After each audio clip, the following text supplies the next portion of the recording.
If you can maybe describe a little bit, you said you were educated in residential school, and you said that for people to succeed, they have to go to school because there's a lot of skill that's needed when you're working in organizations, particularly in management or moving higher. Can you maybe share with folks your background, your experience from education and through to what you're doing today, because you've had quite a fruitful career?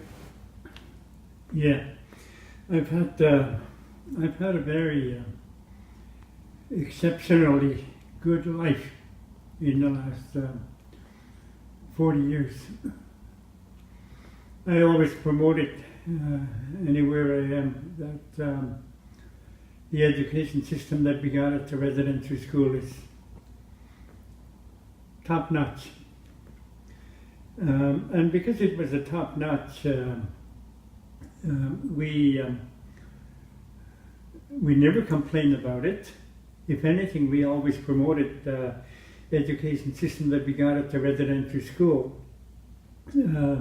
Allowed us to succeed in life as Inuit who went from igloo to microwave in less than 60 years.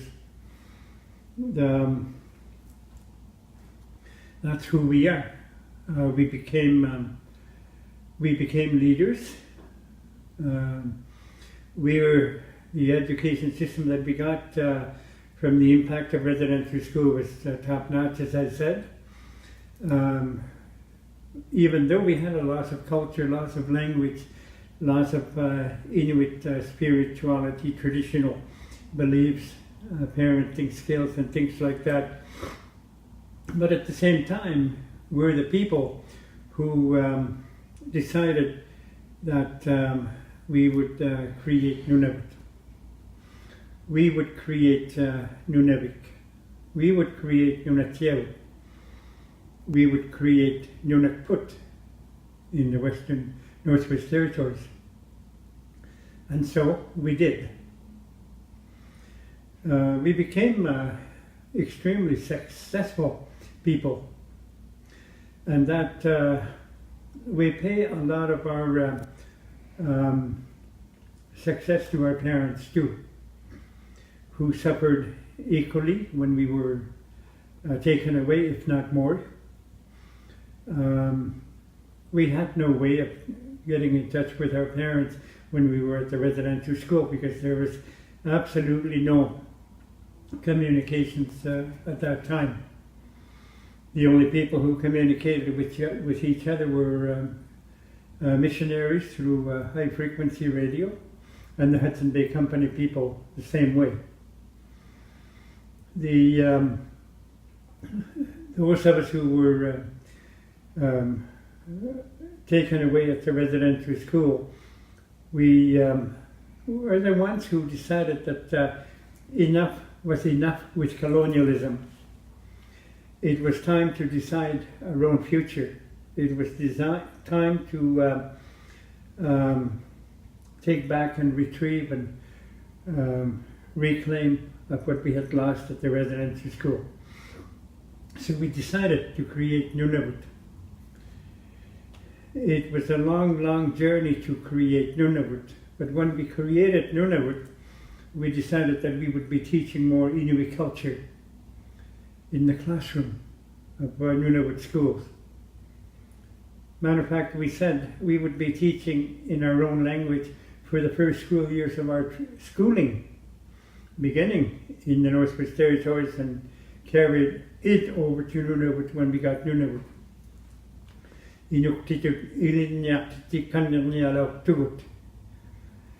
The survivors of residential school were the ones who decided to take control of our own lives in the end. When we decided to talk about further education, we promoted that we need to educate our people at the high school level. We needed to teach our people how to build an igloo on the land. Things that were missing at the residential school. we decided that both parents, for example, would have facilities like daycare facilities in our own communities so that both parents can work. But also we decided that we would teach our people to get a further education and go beyond high school level. So we have many young Inuit men and women who are going to college institutions in Nunavut, as well as university institutions in southern Canada. Hey, look, a lot of our people have become lawyers. A lot of our people have become nurses. We have produced, I'm not even sure whether the word produced is the right word, but we have educated one young woman to be the first Inuk surgeon from Chesterfield Inlet, and she happens to be my relative. So we are we are extremely proud of our work like that in Nunavut. We are extremely proud of our people in Nunavik also. Did you notice that in Nunavut they have Inuit women pilots? Yes, they do. Moving from Igloo to becoming a pilot is a really good thing to do.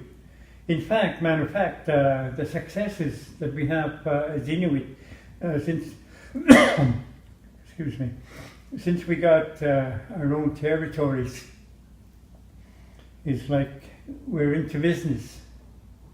We're into airlines in Nunavut. Canadian North is owned by Inuit and Inuvialuit of the Northwest Territories, while First Air is owned by Inuit of Nunavik, while Labrador Airline is owned by Inuit of Nunatiavut. We have our own transportation companies in Nunavut, in Nunavik, Inuvialuit in the Northwest Territories. We're into our own participation at cruise ships in the Arctic. I myself taught Inuit culture on Crystal Serenity a year ago from Nome, Alaska to Cambridge Bay. So the kind of things we're doing in Nunavut are very exciting for the people of Nunavut. We have gone beyond vocational level. Nothing wrong with vocational level because Inuit are very good at doing things with their hands. In the 1960s, when the government of Canada sent us after residential school to mechanic courses, they used to have a saying, those Eskimos are very good mechanics.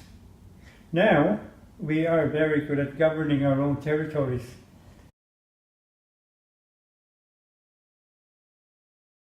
Governing our territories because our government, we call it, when we were making it under Nunavut Implementation Commission, we call it Minitauyo Hangitok.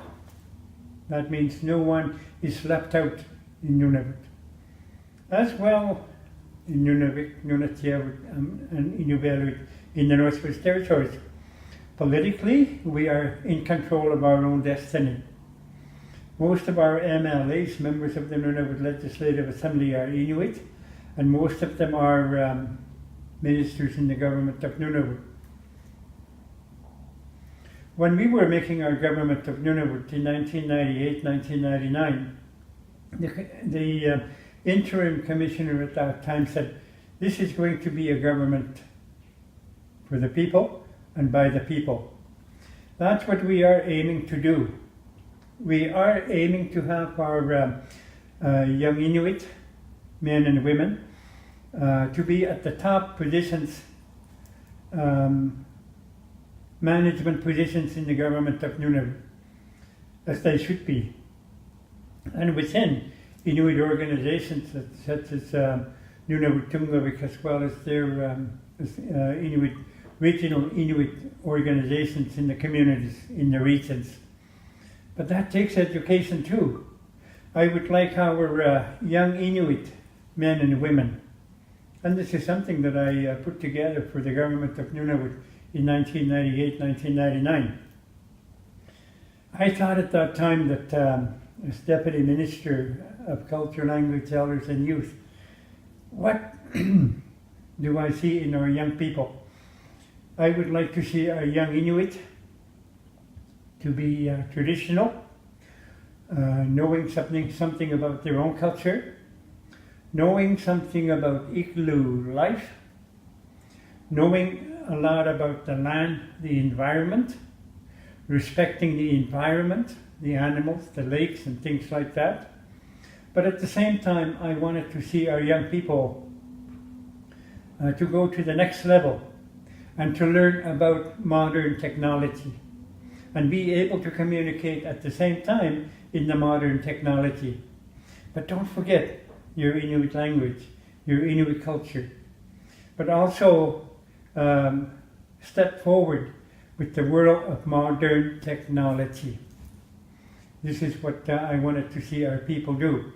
And that's what we got today within Inuit homeland. Nunatiavut, Nunavik, Nunavut, Inuvialuit in the Northwest Territories.